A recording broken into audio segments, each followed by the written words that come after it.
Hello and how are you? Welcome back to my channel. Please subscribe to my channel. Today I am going to tell something about pigeon. Pigeon is known as peace and loving bird.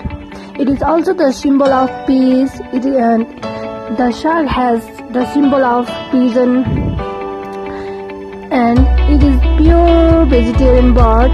It doesn't eat earthworm, insects anymore.